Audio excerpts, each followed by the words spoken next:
오늘은 우리 참좋은교회가 창립한 지 2주년을 기념하는 주일입니다.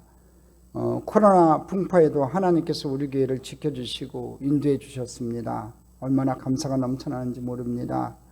이제 하나님께 감사를 드립니다. 그리고 교회를 지켜주신 우리 성도님들에게도 감사를 드립니다. 우리 참좋은교회가 주님 오실 그날까지 하나님께 쓰임받는 귀한 교회가 되도록 같이 기도해 주기를 간절히 소망합니다. 저는 오늘 합독한 말씀 히브리서 11장 17절로 19절 말씀 가지고 믿음 7번째로 일관성 있는 아브라함의 믿음에 대해서 같이 은혜의 말씀을 나누겠습니다. 여러분 코카콜라 다 아시죠? 이 코카콜라는요, 이 발명과 판매의 신화를 남긴 이 비즈니스라고 할 수 있습니다. 이보다 더 아름답게 발명될 수 없었고 이보다 더 많이 빨리 팔릴 수도 없었습니다. 여러분 코카콜라 병은요, 아름다운 여인처럼 아름답습니다. 저 코카콜라 병 여러분 잘 아시잖아요. 본래 이 병은요, 누트 병공장에서 일하던 얼 알딘이라는 이름을 가진 만 18세의 직공이 1923년에 만든 병이라고 합니다. 얼 알딘의 사진을 찾다 아주 간신히 찾았어요. 저 얼 알딘이라는 저 친구가, 저 청년이 만든 병이에요. 그는 코카콜라 회사가 이 공모한 병 디자인에 이 코카콜라 회사에서 이 디자인을 공모를 했어요. 제출하라 해가지고 병 디자인에 응모하기로 하고 고심하고 있었다고 합니다. 그런데 어느 날 자기를 만나러 온 애인이 그날따라 너무 아름답게 느꼈다고 합니다. 소위 필이 온 거예요. 그런데 그날 자기 애인이 온몸에 착 달라붙은 이 몸의 곡선이 드러나는 두름 치마를 입고 있었는데 한순간 애인의 몸의 곡선이 그의 시선을 사로잡는 그 순간 이 콜라병을 착상하게 됐다는 거예요.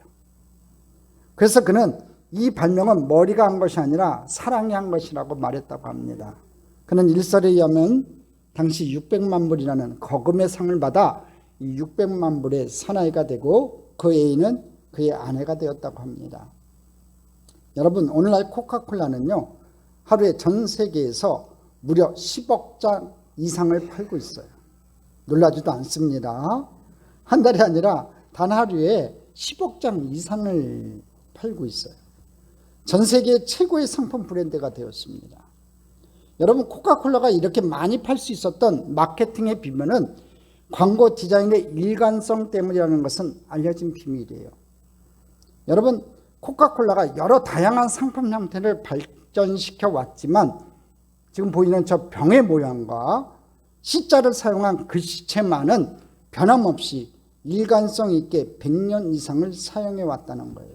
저 코카콜라, 저 디자인한 이 코카콜라를 제일 먼저 만든 사람이 저 디자인을 했어요. 저게 계속해서 지금까지도 이 코카콜라 제품에는 저 디자인이 들어가고 있어요.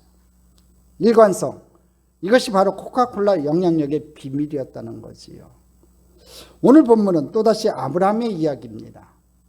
지난 11장 8절 이하를 강해하면서 우리는 이 아브라함이 갈대아 우르를 떠나는 사건을 중심으로 그가 우리의 믿음의 원조가 된 비밀을 살펴봤었어요.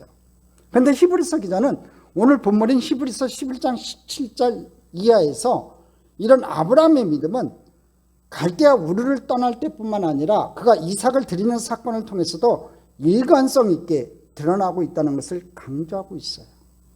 그러니까 아브라함 믿음이 변하지 않았다는 거죠. 일관성 있게 하나님 앞에 나타나고 있다는 거지요. 여러분 우리의 믿음이 한 번만 믿고 그만두는 일회용이 아니라면 우리의 믿음은 우리의 모든 삶의 자리에서 한결같이 적용되고 실천되지 않으면 안 된다는 거예요. 내가 기분이 좋을 때만 믿음이 드러나고 기분이 나쁘면 믿음이 드러나지 않는 것, 그것은 믿음이 아니라는 거지요. 한결같아야 된다는 거예요. 일관성이 있어야 된다는 거지요. 그러면 오늘 아브라함이 기적을 얻었던 그의 아들 이삭을 이 모리아 제단에 바치는 사건을 통해 나타난 믿음의 일관성은 무엇일까요? 첫 번째, 순종의 일관성이에요. 아브라함의 믿음에는 이 순종의 일관성이 있었다는 겁니다. 이미 우리는 아브라함이 고향 알데아 우르를 떠나는 결단, 그것이 믿음에 의한 순종의 결단이었음을 살펴봤어요. 11장 8절에 뭐라고 얘기하냐면 믿음으로 아브라함은 부르심을 받았을 때 순종하여 하나님께서 콜링했을 때 이 아브라함은 순종했다는 거예요. 믿음으로 순종했다는 거지요. 그런데 아브라함은 또 한 번 위대한 순종을 결단하게 됩니다. 본문 17절 이렇게 시작합니다. 히브리서 11장 17절 같이 읽어봅니다. 아브라함은 시험을 받을 때 믿음으로 이삭을 드렸으니. 아브라함은 어느 날 또다시 하나님의 시험에 직면하게 돼요. 갈대아 우르를 떠나라고 할 때 그것도 시험이었어요. 도저히 행할 수 없음에도 불구하고 아브라함은 떠났단 말이죠. 근데 오늘 또 자기 아들 독자 이삭을 바치라고 해요. 지금 어떤 시험을 치르고 있어요? 여러분, 순종의 시험인 거예요. 처음 갈대아 우르를 떠나는 것도 쉽지 않은 시험이었지요. 그러나 100세가 다 되어 기적으로 얻은 아들 이삭을 다시 하나님께 바치는 일, 이것은 훨씬 더 어려운 시험이 아니었겠냐, 그렇게 생각이 들어요. 여러분, 그냥 떠나라 해서 떠나는 것도 쉽지 않은 순종이었지만 어떻게 얻은 아들이냐고요. 자기 몸에 죽은 것 같은가, 자기 안에 사라가 경수가 끊겨서 도저히 인간적으로는 얻을 수 없는 그 상황에서 하나님께서 은혜로 주신 아들이 바로 이삭이었어요. 그렇게 얻은 아들이었어요. 믿음의 씨앗이었어요. 근데 하나님께서 어느 날 갑자기 바치라는 거예요. 훨씬 더 어려운 시험이었다는 거지요. 여기서 시험이란 말은 테스트예요. 대부분의 영어 번역에는요, 그가 테스트를 받았을 때, when he was tested, 이렇게 해가지고 그가 테스트를 받았을 때라고 얘기를 해요. 여러분, 테스트는요, 고학력이 될수록요 더 어려워지게 마련이에요. 그렇죠, 이영희 선생님? 그렇지 않아요? 성수진 선생님, 그렇지 않아요? 학년이 높아질수록 여러분, 시험 문제는 더 어려워지는 거예요. 그러나 테스트를 출제하는 교사의 입장에선 그때마다 필요한 것이고 감당할 수 있다고 판단했기 때문에 테스트가 주어지는 거예요. 그렇다면 이 시험을 피하려 해서는 안 된다는 겁니다. 시험지를 앞에 놓고 시험 안 치게 해달라고 기도하는 분 되지 마세요. 시험 잘 통과하게 해달라고 기도하는 저와 여러분이 되어야 됩니다. 여러분 앞에도 여러 가지 시험들이 다가올 거예요. 테스트가 다가올 거예요. 그때마다 여러분 그 시험을 잘 통과하게 해달라고 하나님 앞에 기도하는 믿음의 사람들 됐으면 좋겠습니다. 근데 이런 단계적인 테스트를 통해서, 시험을 통해서 우리의 믿음은 성숙되어 간다는 거예요. 내가 시험을 한번 거치고 나면요, 자기도 모르는 사이에 내 믿음의 단계가 한 단계 성장해 있는 것을 발견돼요. 고난당한 것은 내게 유익이라고 했어요. 여러분, 그 고난들을 통해서 내가 점점 하나님 앞에 가까이 갈 수 있다는 거죠. 믿음이 성숙해진다는 거예요. 창세기 22장 1절에 보면 이렇게 이 시험 사건의 발단을 이렇게 보도해요. 우리 창세기 22장 1절 같이 한번 읽어볼까요? 그 일 후에 하나님이 아브라함을 시험하시려고 그를 부르시되. 여기서 그 일 후에라는 표현은요, 아브라함이 그 시점까지의 모든 일을 겪은 후라는 얘기예요. 드디어 이제 하나님은 아브라함이 이런 시험도 패스할 수 있겠다고 판단하신 거예요. 그러니까 그 일 후에 지금까지 겪었던 모든 일을 살펴보신 다음에, 아, 그렇구나, 이제 이 테스트를 냈을 때도 이 아브라함이 충분히 감당할 수 있는 능력이 됐구나 하고서 테스트를 주셨다는 거죠. 자, 이제 분명한 하나님의 명령이 주어져요. 창세기 22장 2절이에요. 같이 읽어보겠습니다. 야훼께서 이르시되 내 아들 내 사랑하는 독자 이삭을 데리고 모리아 땅으로 가서 내가 내게 일러준 한 산 거기서 그를 번제로 드리라. 이게 기가 막힌 얘기입니다. 그 시험 중에서도 하필이면 독자 이삭을 내게 바치라는 거예요. 왜 이런 시험이 필요했을까요? 이 성경을 쭉 살펴보니까 제가 이제 생각을 해보고 추측을 해봤어요. 아마도 아들 이삭을 선물로 받은 후에 하나님은 이 아브라함의 삶 속에서 이삭이란 존재가 우상이 되어가는 것을 보셨을 거예요.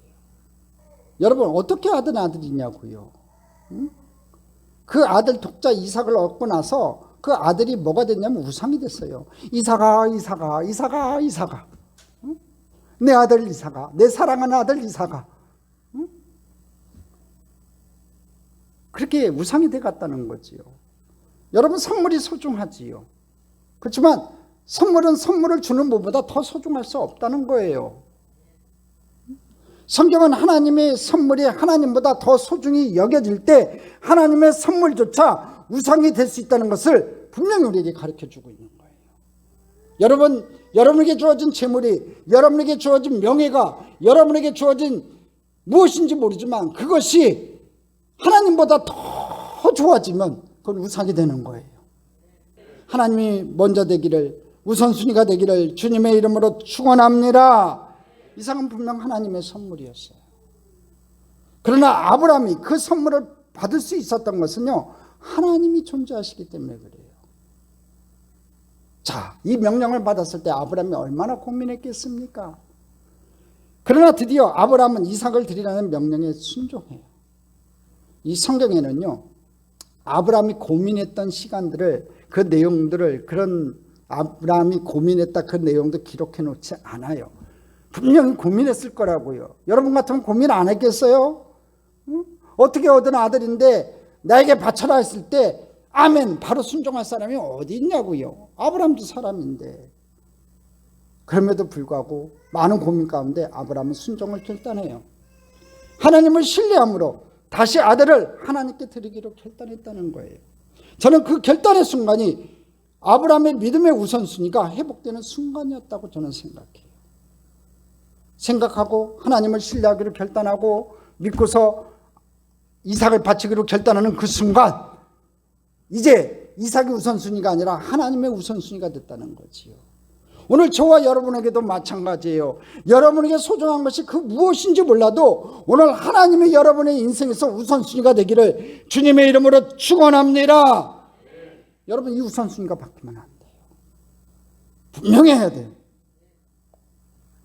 그럴 때 하나님께서 여러분을 불쌍히 여기시고 긍휼히 여기시고 여러분에게 은혜와 은총을 베푸시는 하나님으로 함께할 줄 믿습니다. 근데 자꾸 이 우선순위가 바뀌어요.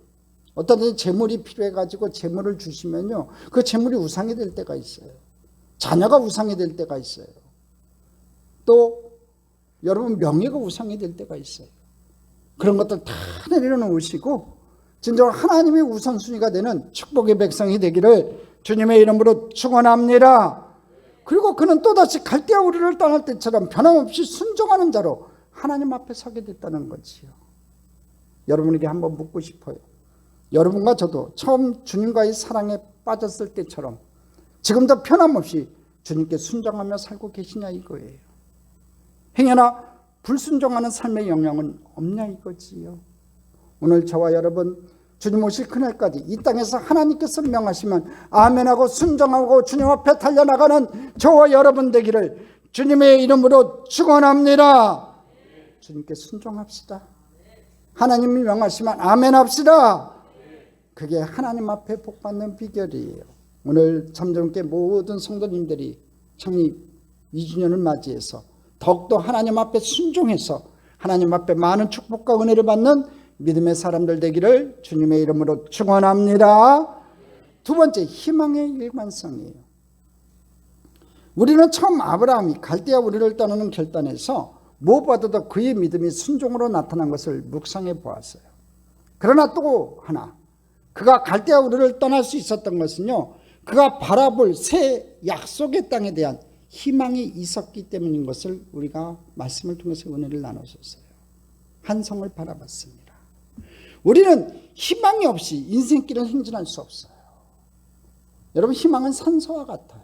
한번 따라 합시다. 희망은 산소와 같다. 여러분, 산소 없이 어떻게 사람이 살아요? 못 살잖아요. 예? 산소 없이 생존하지 못하는 것처럼 성도는 소망 없이 인생의 길을 걸어갈 수가 없어요. 오늘 여러분에게도 희망이 생기기를 바랍니다. 소망이 생기기를 바랍니다. 눈에 보이지 않고 손에 잡히지 않고 귀에 들리지 않아도 하나님께서 나와 함께 한다는 그 소망, 희망, 그 하나님께서 나와 동행하셔서 내 인생을 바꾸실 것이고 내 살아가는 자녀들을 훌륭하게 하나님께서 위대한 인물로 키워가실 거라는 그 희망이 생기는 축복의 백성이 되기를 주님의 이름으로 축원합니다. 보다 나은 희망, 이것이 우리로 하여금 과거를 버리고 미래를 향해 나아가게 한다는 거지요. 그래서 희망이 있어야 돼요. 주님 안에서의 희망이 여러분에게 있어야 돼요. 오늘 어떤 환경에 처해져 있는지 몰라도 오늘 여러분에게 그 희망이 생기기를 주님의 이름으로 축원합니다. 저도 희망이 있어요. 우리 성도들이 믿음의 사람이 됐으면 좋겠어요. 제가 히브리서 11장을 강의하는 이유가 뭐냐면요, 이 히브리서 11장은 믿음의 장이에요. 믿음의 선조들의 기록을, 성공했다는, 믿음으로 성공했다는 사람들을 기록해 놓은 장이에요. 이 믿음의 11장을 통해서 우리가 믿음을 좀 배워보자는 거지요. 그래서 우리 성도들이 다 믿음의 사람 됐으면 좋겠습니다. 그래서 흔들리지 않고 진정으로 장성한 감람나무처럼 하나님 앞에 쓰임받는 축복의 사람들 되기를 주님의 이름으로 축원합니다. 아브라함 희망의 사람이었어요. 그런 하나님의 약속을 믿고 믿음으로 약속의 땅을 바라보며 걸어갔다는 겁니다. 우리는 이런 그의 믿음이 낳은 희망의 일관성을 그의 생애 최악의 시련 속에서 다시 확인해야 돼요. 희망의 일관성을요, 이 아브라함의 생애 속에서, 최악의 시련 속에서 다시 확인하게 된다는 거예요. 오늘 히브리서 본문은 놀랍게도 아브라함이 그 아들 이삭을 바치는 과정에서 그가 부활신앙을 갖게 되었다고 증언하고 있어요. 히브리서 11장 19절을 같이 읽어봅니다. 읽겠습니다. 그가 하나님이 능히 이삭을 죽은 자 가운데서 다시 살리실 줄을 생각한지라. 다시 살리실 줄로 생각한지라. 그러니까 이삭이 죽어도 하나님께서 다시 살리실 거라고 믿었다는 거예요. 여러분, 아브라함이 이삭을 죽음의 제단에 바치러 모리아산을 오르는 동안에요, 가장 큰 딜레마가 뭐였을까 싶어요. 아들의 죽음도 죽음이지만 이 하나님의 약속에 대한 갈등이 아니었을까 싶어요. 어떤 약속이었어요? 하늘의 별처럼 바닷가의 모리처럼 많게 하리라 했어요. 이 아들을 통해서, 이삭을 통해서 그와 같이 번창케 하리라 했었는데, 아니 이 아들이 하나님의 그 약속을 얻은 아들이 아니냐 이거예요. 그리고 이 아들을 통해서 하늘의 별처럼 바닷가의 모래알처럼 수많은 약속의 자손을 주시겠다고 우리 하나님께서 약속하지 않았냐 이거지요. 그런데 아들이 죽으면 이 하나님의 약속은 어떻게 되느냐 이거예요. 그게 캐시마크였을 거예요. 이 아들이 죽으면 도대체 그 하나님의 약속은 어떻게 되냐 이거지요. 아브라함이 이 딜레마를 어떻게 해결한 줄 아세요? 그 올라가는 순간에요, 부활의 소망을 갖게 되었어요. 하나님의 약속이 이루어지려면 이 아들은 다시 반드시 살아나야 한다고 판단했다는 거예요. 내가 죽일지라도 하나님께서 반드시 살리실 것이라는 그 믿음이 이 아브라함에게 생겼다는 거지요. 하나님께서 나를 시험하기 위해 이런 명령을 주시지만 그의 약속이 유효하기 위해 반드시 아들 이삭이 다시 살아나야 할 것을 소망하게 되었다는 거예요. 이것은 창세기 기사에도 입증돼요. 창세기 22장 5절을 한번 자세히 보겠습니다. 같이 읽어봅니다. 이에 아브라함이 종들에게 이르되 너희는 나귀와 함께 여기서 기다리라. 내가 아이와 함께 저기 가서 예배하고 우리가 너희에게로 돌아오리라고. 우리가 너희에게로, 이게 중요한 단어예요. 우리가. 이 원문은, 이 히브리어 원문에는 뭐라고 되어 있냐면요, 아브라함이 아이와 함께라고 되어 있어요. 그러니까 아브라함이 아이와 함께 너희에게로 돌아오리라 이렇게 되어 있어요. 그래서 본문 19절에서는요 아브라함이 뭐라고 얘기하는 줄 아세요? 같이 읽어봅니다. 그가 하나님이 능히 이삭을 죽은 자 가운데서 다시 살리실 줄로 생각한지라 비유컨대 그를 죽은 자 가운데서 도로 받은 것이니라. 이삭이 죽을지라도 부활할 거라고 믿었다는 거지요. 여러분, 인생의 최악의 절망은 죽음이에요. 왜 우리가 죽음을 두려워해요? 죽음이 끝이라고 생각하기 때문에 그래요. 실제로 죽음은 끝이 아무것도 할 수가 없어요. 아무리 재물을 많이 가진들 여러분 죽으면 그걸로 끝이에요. 우리 삼성가에 그 재물 많았던 그분도 죽으니까 그걸로 끝인 거예요. 정주영 씨도 죽으면 그걸로 끝인 거고, 여러분 재물을 아무리 모은들 여러분 죽으면 아무것도 할 수 없어요. 명예도 마찬가지예요. 하늘을 쌓은 저 별과 같이 빛나는 명예를 얻은데 무슨 소용이 있어요? 사람이 죽으면 그걸로 끝나는 거예요. 그러나 죽음 저 건너편에 부활의 약속을 믿는다면 우리가 두려워할 것이 무엇이냐 이거예요. 두려워할 것이 아무것도 없어요. 부활의 소망, 이것이 바로 성도의 궁극적인 희망이라는 거예요. 저와 여러분도 마찬가지예요. 죽음 두렵지요. 근데 세상 사람들은 죽음이 끝이기 때문에 진짜로 죽음을 두려워해요. 근데 저와 여러분 죽음을 두려워할 필요 없어요. 저와 여러분이 죽으면요 부활해요. 주님 다시 오실라 우리는 부활해요. 그 부활의 소망을 우리가 갖고 있다는 거, 이건 큰 축복이에요. 여러분, 부활의 소망, 이것이 바로 성도의 궁극적인 희망이라는 거지요. 아브라함은 일관성 있는 이 소망으로 인생의 모든 역경을 돌파할 수 있었다는 거예요. 자기 아들이 이제 좀 있으면 죽어야 돼. 자기가 잡아야 돼요. 제물로 바쳐야 돼요. 근데 그 아브라함이 그 상황에서 견딜 수 있었던 비결이 뭐냐면요, 부활의 소망이 있었다는 거지요. 여러분, 그래서 믿음은 희망이에요. 한번 따라합시다. 믿음은 희망이다. 믿음은 희망이다. 혹시 여러분 가운데 이것이 내 인생의 끝이라고 생각되는 인생의 벼랑 끝에 몰려있는 분이 혹시 계세요? 그럴 수도 있어요. 그때 여러분 약속의 하나님을 바라보세요. 아니, 여러분이 인생 가운데 내 인생의 끝이라고 생각하는, 낭떠러지라고 생각하는 그런 자리에 들어갔다고 생각할 그 자리에 들어갈 수도 있어요. 그때 여러분 꼭 잊지 마세요. 약속의 하나님을 바라보세요. 그러면 저 건너편에서 희망의 땅이 보이기 시작할 거예요. 하나님을 바라보세요. 하나님을 붙잡으세요. 그때 그 절망 저 건너편에 희망의 땅이 여러분에게 보일 줄 믿습니다. 옛날 스페인이 통치하던 이 지브롤터 해협에는요, 한쪽은 유럽이고 한쪽은 아프리카예요. 저 유럽과 아프리카 사이 아주 짧은 저 바다가 이어져 있어요. 지브롤터 해협에는요, 라틴어로 3글자로 된 표지판이 세워져 있었다고 해요. 라틴어로 레 플러스 울트라, 영어로는 노 모어 비욘드, 이 너머에는 아무것도 없다. 근데 저 유명한 콜럼버스가 이곳을 넘어가 아메리카 신대륙을 발견했어요. 이곳의 표지판에는요, 네자, 이 라틴어 네자가 이 노라는 거거든요. 영어로 네자를 떼어놨다고 합니다. 그래서 노 모알 비욘드가 노가 없어지니까 모알 비욘드, 저 건너편에는 많은 것이 있다가 됐어요. 저 건너편에 아무것이 없다는 것이 저 건너편에 많은 것이 있다가 됐어요. 그래요, 여러분. 저 건너편에요, 절망의 저 건너편에, 슬픔의 저 건너편에, 아픔의 저 건너편에 여러분 당신을 기다리는 축복의 땅이 있다는 거예요. 그 축복의 땅을 바라보는 저와 여러분 되기를 주님의 이름으로 축원합니다. 그러기 위해서는 약속의 하나님을 바라보시고 약속의 하나님을 바라보시는 저와 여러분 되어야 됩니다. 믿음의 눈으로 하나님의 약속을 바라볼 수 있는 저와 여러분 됐으면 좋겠습니다. 희망이, 축복이 여러분을 기다리고 있어요. 아브라함의 삶의 비밀, 이 희망의 일관성이 있어요.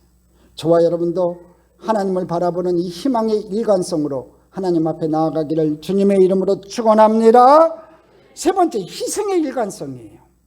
아브라함은 갈대아 우르 고향을 떠날 때에 많은 것을 희생해야만 했어요. 그러나 믿음으로 즐겁게 희생할 수 있었어요.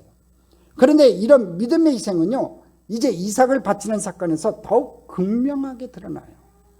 지금 아들, 독자 이삭, 아들을 지금 하나님 앞에 바쳐야 돼요. 외아들을 바치는 희생, 이보다 더 고귀한 희생이 여러분 어디에 있겠어요? 여러분 다른 것, 재물 바치라는 거 쉽게 바칠 수 있어요. 명예 내려놓으면 내려놓을 수 있어요. 근데 중요한 것은 나에게 있어서 생명보다 귀한 자녀를 하나님 앞에 바치라고 할 때 그것을 순종할 수 있겠냐 이거지요. 희생하라고 할 때, 나에게 달라고 할 때 쉽게 하나님 앞에 드릴 수 있냐 이거지요. 한 자매님이 남편 이야기를 하시는데 그 남편께서 아브라함 설교를 듣고 와서 한 말이, 아브라함 진짜 나쁜 놈이라고, 아주 못된 놈이라고 그러더래요. 이제 초신자 때 그러더라는 거죠. 어떻게 자기 아들을 잡을 수 있냐 이거지요. 자식을 어떻게 바치냐고. 그런데 믿음이 조금씩 남편이 자라고 나니까 이제는 이런 말씀을 이해하게 되었다고 얘기를 해요. 그래요, 여러분. 믿음이 자라면요, 희생이 고통만은 아니라는 것을 알게 돼요. 희생은 고통스럽죠. 내 것을 포기해야 되니까, 내 것을 내려놔야 되니까 여러분 고통스러운 거예요. 근데 우리가 믿음이 자라면요, 희생이 고통만은 아니라는 것을 알게 돼요. 내가 누군가를 믿고 사랑하면요, 기꺼이 희생하게 된다는 거예요. 여러분 그러지 않아요? 내가 누군가를 믿고 사랑하게 되면은 기꺼이 희생하게 된다는 거예요. 저와 여러분이 하나님을 믿고 예수님을 믿고 사랑하게 되면 그 주님을 위해서 기꺼이 희생할 수 있다는 거지요. 사실 아브라함은요, 자기 독생자를 드리는 이 일을 통해서 장차 인류를 위해 독생자를 주실 하나님의 마음을 우리에게 전달해 주셨다는 거예요. 17절 한번 읽어볼까요? 같이 읽어봅니다. 그는 약속들을 바른 자로 돼 그 외아들을 드렸느니라. 여기 외아들, 이 단어. 본문 17절은 이삭이 외아들, 독생자였다는 표현을 의도적으로 강조해서 사용하고 있어요. 근데 요한복음 3장 16절에 뭐라고 되어 있냐면 하나님이 세상을 이처럼 사랑하사 독생자를 주셨으니, 이 쓴 단어하고 지금 히브리서 쓴 이 외아들이라는 단어는요, 모노게네, 독자, 올리, 비가톤, 독자 같은 단어를 사용하고 있어요. 단어가 같은 단어를 쓰여졌다는 거지요. 하나님이 세상을 이처럼 사랑하사 독생자를 주셨으니 그는 약속을 받은 자로 돼 그 외아들을 드렸느니라. 똑같은 예수님에게 호칭했던 그 단어를 똑같이 썼다는 거예요. 여러분, 성탄의 의미가 여러분 무엇이에요? 하나님께서 우리를 구원하시기 위해 독생자를 주신다는 아니냐 이거예요. 그가 베들레헴 구유에 태어나신 것은요, 갈보리 십자가에서 죽기 위해 오신 거예요. 그래서 성경에는요, 그의 탄생을 기념하라는 말은 없어요. 그렇지만 그의 죽으심을 기념해야 한다고 우리에게 가르쳐주고 있어요. 그래서 베들레헴 구유는요, 갈보리 십자가 없이는 의미가 없는 거예요. 그의 탄생은요, 그의 죽으심의 의미를 이해하지 않고는요, 의미를 잃어버리는 거예요. 여러분, 외아들을 주신 사랑, 하나님의 그 사랑, 쉽지 않은 사랑이라는 거지요. 목사님 두 분이 계셨다고 합니다. 한 분은 아들만 5을 두셨고 또 한 분은 자녀가 없었다고 합니다. 어느 날 대화를 하다가 자녀 없으신 목사님이 친구 목사님에게 농담삼아 이렇게 얘기합니다. 자네는 아들이 5이나 되니 나에게 하나만 양자로 주게나. 친한 친구에게서 쉽게 생각하고 그렇지 뭐 하고 대답을 했대요. 근데 막상 집에 돌아와 나란히 누워 잠들어 있는 5 아들을 보고 어떤 아들을 줄 수 있겠는가 생각이 생겼대요. 한번 생각해 보세요. 아들이 또르륵 5이 누워 있대요. 얼마나 흐뭇했겠어요. 큰 아들은 장남이니까 패스했대요. 둘째는 제일 똑똑하고 공부 잘하는데 안 되겠다 생각해서 패스했대요. 셋째는 아들 중 인물이 제일 빼어난 미남 아들이라 안 되겠다 싶었대요. 그래서 패스했대요. 넷째는 몸이 늘 아프고 편약해서 안 되겠다 싶었답니다. 여러분도 그렇잖아요. 여러분 자녀 중에서 건강하고 잘 나가는 자녀보다는요, 실은 마음이 쓰이는 자녀가 좀 아프고 힘들고 연약한 자녀예요. 그래서 안 되겠다 싶었다는 거지요. 이제 막내, 너무 귀여운 지름동이어서 도저히 이 아들은 줄 수 없겠다고 생각되었대요. 그날 그 목사님은 비로소 하나밖에 없는 외아들 독생자를 우리에게 내어주신 그 하나님의 사랑을 깨닫게 되었다는 거지요. 저와 여러분이 이 독생자까지 내어주신 그 하나님의 사랑, 그 고귀한 희생의 사랑으로 구원받아 하나님의 자녀가 되셨다면 이제는 우리는 하나님과 하나님 나라를 위하여 무엇을 희생하며 드릴 수 있는지를 물어야 할 시간이에요. 여러분, 사랑받은 자만이 사랑을 나눌 수 있기 때문에 그래요. 저와 여러분이 독생자를 내어주심과 같은 그 큰 사랑으로 구원받았다면 이제 하나님을 위해서, 내가 주님을 위해서 무엇을 희생해서 드릴 수 있을까를 생각할 수 있는 귀한 시간이 되어야 돼요. 이번 한 주간은 작은 희생으로 사랑의 실천을 시작해 보기를 권하고 싶어요. 그렇게 살아갔으면 좋겠어요. 어느 선교 잡지에 실린 이야기입니다. 이 소련이 구공산권 소련이 개방되고 모스크바에 이 맥도날드가 생긴 후의 이야기예요. 어느 선교사님 내가 성탄이 가까운 어느 날 이 맥도날드 생각이 나서 이 음식점을 찾았어요. 이 소련에서 맥도날드는요, 아직도 러시아에서 이 맥도날드는 아직도 고급 음식점에 속해요. 처음 개점 때는 더 그랬어요. 음식점에 들어가 보니까 우누이처럼 보이는 어린 소녀가 배고픈 표정으로 이 음식점을 드나들며 햄버거를 먹는 이들을 식당 밖에서 바라보고 있는 모습이 보였어요. 들어가서 먹으려니 이 아이들이 생각나서 목이 메었습니다. 그래서 나오면서 빅맥 2개와 코카콜라 2병을 사가지고 나오면서 하나씩 건네주며 메리 크리스마스 그랬답니다. 소녀가 선교사님 사모님을 보며 이렇게 말하더랍니다. 아주머니가 하나님이세요? 그랬더니 이 선교사님 사모님이 이렇게 대답합니다. 아니, 난 하나님이 아니고 하나님의 딸이야. 했더니 이 소녀가 뭐라고 얘기했냐면 그럴 줄 알았어요. 하나님의 가족이시군요. 하나님은 사랑이시라고 들었어요. 그렇습니다. 우리가 사랑을 나눌 때, 그리고 사랑으로 희생을 시작할 때 세상은 우리가 하나님의 자녀임을 알아차리기 시작할 거예요.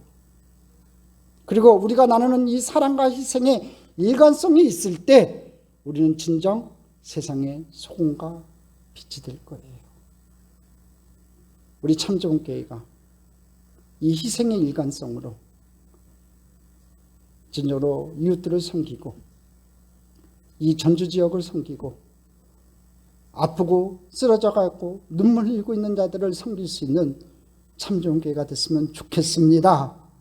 진정으로 그렇게 쓰임받는 우리 참좋은교회가 됐으면 좋겠습니다.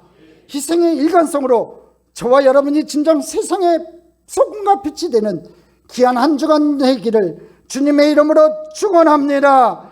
축원합니다. 축원합니다.